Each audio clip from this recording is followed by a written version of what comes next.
Os melhores contos. Produção e apresentação: Agnello Fedel. Edição: Matheus Oll. Toda semana um novo conto e informações sobre o seu autor.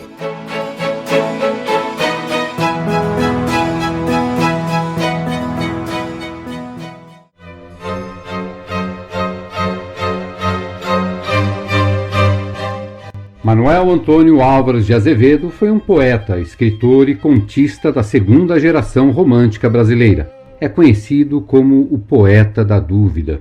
Álvares de Azevedo nasceu em São Paulo no dia 12 de setembro de 1831, filho do Dr. Inácio Manuel Álvares de Azevedo e Dona Luísa Azevedo.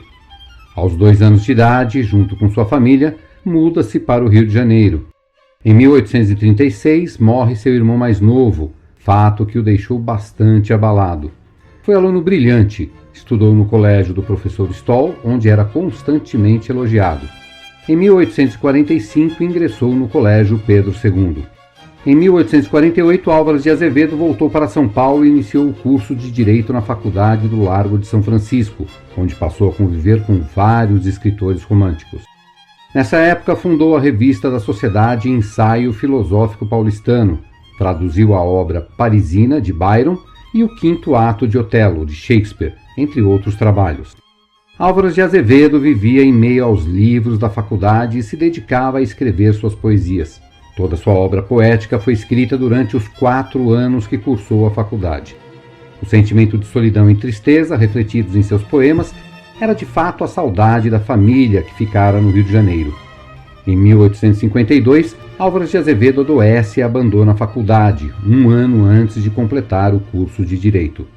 Vitimado por uma tuberculose e sofrendo com um tumor, ele é operado, mas não resiste. Álvares de Azevedo falece no dia 25 de abril de 1852, com apenas 20 anos de idade. De Álvares Azevedo, Solfieri. Sabei-lo, Roma é a cidade do fanatismo e da perdição. Na alcova do sacerdote dorme agosto a Amásia, no leito da vendida se pendura o crucifixo lívido. É um requintar de gozo blasfemo que mescla o sacrilégio à convulsão do amor, o beijo lascivo à embriaguez da crença. Era em Roma. Uma noite a lua ia bela, como vai ela no verão, por aquele céu morno. O fresco das águas se exalava com um suspiro no leito do Tibre. A noite ia bela. Eu passeava a sós pela ponte de... As luzes se apagaram uma por uma nos palácios. As ruas se faziam ermas. E a lua, de sonolenta, se escondia no leito de nuvens. Uma sombra de mulher apareceu numa janela solitária e escura. Era uma forma branca. A face daquela mulher era como a de uma estátua pálida à lua. Pelas faces dela, como gotas de uma taça caída, relovavam fios de lágrimas. Eu me encostei à aresta de um palácio. A visão desapareceu no escuro da janela, e daí um canto se derramava. Não era só uma voz melodiosa. Havia naquele cantar como um choro de frenesi, como gemer de insânia. Aquela voz era sombria como a do vento à noite nos cemitérios, cantando a nênia das flores murchas da morte. Depois o canto calou-se. A mulher apareceu na porta. Parecia espreitar se havia alguém nas ruas. Não viu a ninguém. Saiu. Eu seguia. A noite ia cada vez mais alta. A lua sumira-se no céu e a chuva caía às gotas pesadas. Apenas eu sentia nas faces caírem-me grossas lágrimas de água, como sobre um túmulo prantos de órfão. Andamos longo tempo pelo labirinto das ruas. Enfim ela parou. Estávamos num campo. Aqui e ali além eram cruzes que se erguiam entre o ervaçal. Ela ajoelhou-se. Parecia soluçar. Em torno dela passavam as aves da noite. Não sei se adormeci, sei apenas que, quando amanheceu, achei-me a sós no cemitério. Contudo, a criatura pálida não fora uma ilusão. As urzes, as cicutas do Campo Santo estavam quebradas junto a uma cruz. O frio da noite, aquele sono dormido, a chuva, causaram-me uma febre.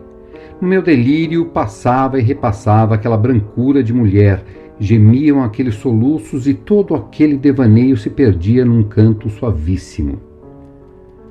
Um ano depois voltei a Roma. Nos beijos das mulheres nada me saciava, no sono da saciedade me vinha aquela visão. Uma noite, e após uma orgia, eu deixara dormida no leito dela a Condessa Bárbara. Dei um último olhar àquela forma nua e adormecida com a febre das faces e a lascívia nos lábios úmidos, gemendo ainda nos sonhos, como na agonia voluptuosa do amor. Saí. Não sei se a noite era límpida ou negra, sei apenas que a cabeça me escaldava de embriaguez. As taças tinham ficado vazias na mesa. Nos lábios daquela criatura eu bebera até a última gota o vinho do deleite. Quando dei acordo, de mim estava num lugar escuro. As estrelas passavam seus raios brancos entre as vidraças de um templo. As luzes de 4 círios batiam num caixão entreaberto. Abri-o. Era o de uma moça. Aquele branco da mortalha, as grinaldas da morte na fronte dela, naquela tez lívida e embaçada, o vidrento nos olhos mal apertados. Era uma defunta. E aqueles traços todos me lembraram uma ideia perdida. Era o anjo do cemitério? Cerrei as portas da igreja, que ignoro por que eu achara abertas. Tomei o cadáver nos meus braços, para fora do caixão. Pesava como um chumbo.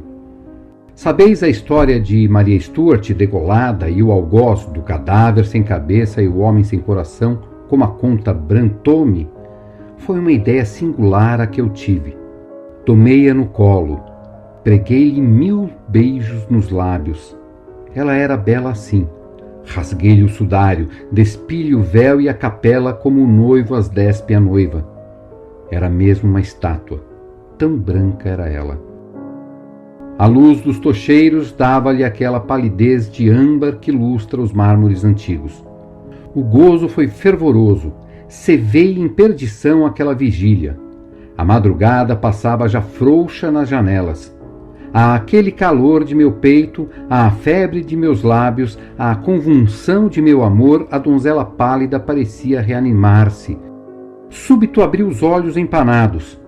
Luz sombria alumiou-os como a de uma estrela entre névoa. Apertou-me em meus braços. Os suspiros endeou-lhes os beiços azulados. Não era já a morte. Era um desmaio. No aperto daquele abraço havia, contudo, alguma coisa de horrível. O leito de laje onde eu passara uma hora de embriaguez me resfriava. Pude a custo soltar-me daquele aperto do peito dela. Nesse instante ela acordou. Nunca ouvistes falar da catalepsia? É um pesadelo horrível aquele que gira ao acordado, que empareda um sepulcro.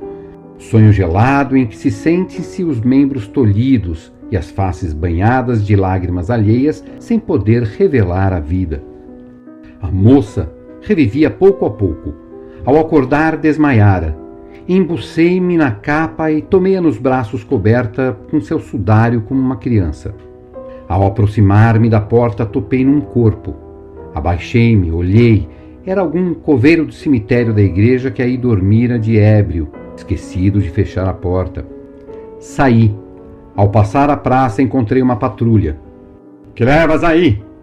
A noite era muito alta. Talvez me crescem um ladrão. É minha mulher que vai desmaiada. Uma mulher? Mas esta roupa branca e longa, será acaso o roubador de cadáveres? Um guarda aproximou-se. Tocou-lhe a fronte, era fria. É uma defunta! Cheguei meus lábios aos dela. Senti um bafejo morno. Era vida ainda. Vede, disse eu. O guarda chegou-lhe os lábios. Os beiços ásperos roçaram pelos da moça. Se eu sentisse o estalar de um beijo, o punhal já estava nu em minhas mãos frias. Boa noite, moço. Pode seguir, disse ele. Caminhei, estava cansado, custava carregar o meu fardo e eu sentia que a moça ia despertar. Temeroso de que ouvissem-na gritar e acudissem, corri com mais esforço. Quando eu passei a porta, ela acordou. O primeiro som que lhe saiu da boca foi um grito de medo. Mal eu fechar a porta, bateram nela. Era um bando de libertinos meus companheiros que voltavam da orgia. Reclamaram que abrisse. Fechei a moça no meu quarto e abri. Meia hora depois, eu os deixava na sala bebendo ainda. A turvação da embriaguez fez que não notassem minha ausência. Quando entrei no quarto da moça, a vi erguida. Ria de um rir convulso como a insânia e frio como a folha de uma espada. Trespassava de dor o ouvi-la. 2 dias e 2 noites levou ela de febre assim. Não houve como sanar-lhe aquele delírio, nem o rir do frenesi. Morreu depois de 2 noites e 2 dias de delírio. À noite saí. Fui ter com um estatutário que trabalhava perfeitamente em cera e paguei-lhe uma estátua dessa virgem. Quando o escultor saiu, levantei os tijolos de mármore do meu quarto e, com as mãos, cavei aí um túmulo. Tomei então pela última vez nos braços, apertei-a a meu peito muda e fria, beijei-a e cobri-a adormecida do sono eterno com um lençol de seu leito. Fechei-a no seu túmulo e estendi meu leito sobre ele. 1 ano, noite após noite, dormi sobre as lajes que a cobriam. Um dia o estatutário me trouxe a sua obra. Paguei-lhe e paguei o segredo. Não te lembras, Bertanan, de uma forma branca de mulher que entreviste pelo véu do meu cortinado? Não te lembras que eu te respondi que era uma virgem que dormia? E quem era essa mulher, Solfieri? Quem era? Seu nome? Quem se importa com uma palavra quando sente que o vinho lhe queima assaz os lábios? Quem pergunta o nome da prostituta com quem dormia e que sentiu morrer a seus beijos, quando nem há dele mister por escrever-lhe na lousa? Solfieri encheu uma taça e bebeu-a, e erguer-se da mesa quando um dos convivas tomou-o pelo braço. Solfieri, não é um conto isto tudo? Pelo inferno que não, por meu pai que era conde bandido, por minha mãe que era a bela Messalina das ruas, pela perdição que não.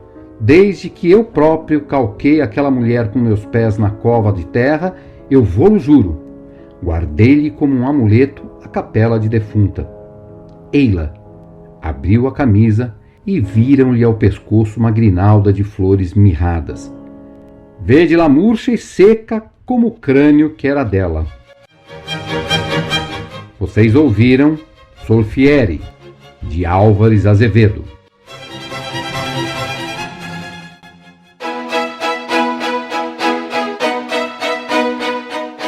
Os melhores contos. Produção e apresentação: Agnello Fedel. Edição: Matheus Oll. Toda semana um novo conto e informações sobre o seu autor.